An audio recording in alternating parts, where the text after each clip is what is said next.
1000 బలమైన ఆలోచనలను ఒక్క బలహీనమైన ఆలోచన చెరిపేస్తుంది. అందుకే ఎప్పుడూ మనల్ని మనం తక్కువగా ఆలోచించకూడదు. నీ నమ్మకం నిన్ను నిలబడేలా చేస్తుంది. నీపై నమ్మకం నీతో నిలబడేలా చేస్తుంది.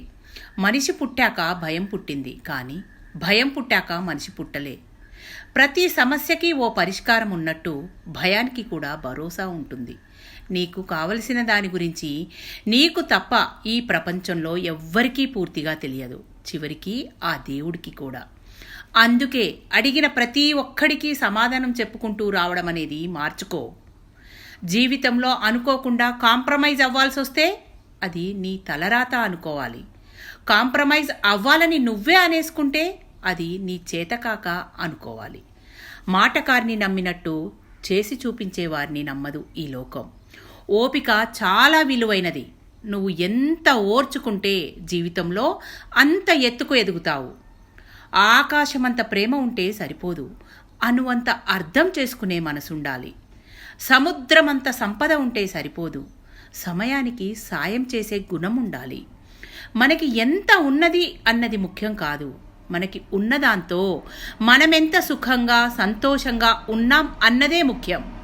తృప్తి పేదోన్ని కూడా ఆనందంగా ఉంచుతుంది. అసంతృప్తి ధనవంతుణ్ణి కూడా మనశ్శాంతి లేకుండా చేస్తుంది.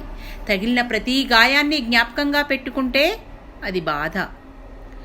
తగిలిన ప్రతి గాయాన్ని పాఠంగా మార్చుకుంటే అది మార్పు. ఎందుకంటే ముళ్ళును తొక్కిన కాలుతో బాధపడుతూ అక్కడే ఉండిపోకూడదు. మరోసారి జాగ్రత్తగా నడవడం మొదలుపెట్టాలి. ఒక ఊరిలో ఒక అమాయక వ్యక్తి ఉండేవాడు. అతనికి దేవునిపై భక్తి ఎక్కువ. ప్రతిరోజు గుడికి వెళ్ళి దేవుని దర్శించి నమస్కారం చేసుకుని అడవికి వెళ్ళి కట్టెలు కొట్టి తెచ్చి వాటిని అమ్ముకుని వచ్చిన డబ్బులతో ప్రశాంతంగా జీవితం గడుపుతుండేవాడు. ఒకరోజు ఎప్పటిలాగానే అడవికి వెళ్తూ దారిలో ఒక నక్కని చూశాడు.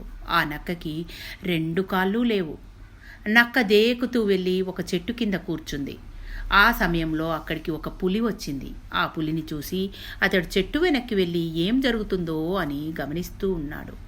ఆ పులి ఒక పెద్ద జింకని వేటాడి అక్కడికి ఈడ్చుకొని వచ్చి కావలసినంత తిన్నది. మిగిలిన శేషం అక్కడే వదిలిపెట్టి వెళ్ళిపోయింది. పులి వెళ్ళిపోయిన తర్వాత నక్క అక్కడికి వెళ్ళి మిగిలిన ఆహారాన్ని కడుపు నిండా తినింది. ఇది అంతా గమనిస్తూ ఉన్న అతనికి ఇలా అనిపించింది, 2 కాళ్ళు లేని ఆ నక్కకు ఆ దేవుడు ఆహారాన్ని ఇస్తున్నప్పుడు దేవుని నమ్మి రోజూ దర్శించుకుంటుండే నేను ఎందుకు ఇంత కష్టపడాలి అని ఆలోచించాడు. ఆ సంఘటన తర్వాత అడవికి వెళ్ళడం మానేసి గుడికి వెళ్ళి ఆ దేవుడే నన్ను కాపాడుతాడని గుడి మండపంలో కూర్చున్నాడు. సమయం ఎంత గడిచినా భోజనం మాత్రం దొరకలేదు. రాత్రి అయ్యాక నీరసంతో, దేవుడా, నా భక్తి మీద నీకు నమ్మకం లేదా? నేను ఇలా ఆకలితో బాధపడవలసిందేనా? అడవిలో ఉన్న నక్కకి పులి ద్వారా ఆహారం పంపించావు, కానీ నన్ను ఇలా వదిలేశావు. ఇది న్యాయమా అని ప్రాధేయపడ్డాడు. భక్తుని మీద దయతో దేవుడు ప్రత్యక్షమై ఇలా అన్నాడు, నాయనా, ఆ సంఘటన ద్వారా నువ్వు నేర్చుకోవాల్సింది నక్క దగ్గర కాదు, పులి దగ్గర. పులిలాగా నువ్వు కష్టపడి సంపాదించుకోవాలి, ఉపయోగించుకోవాలి, ఇతరుల కష్టం గమనించి వారికి సహాయపడాలి అని చెప్పి అంతర్ధానమయ్యాడు.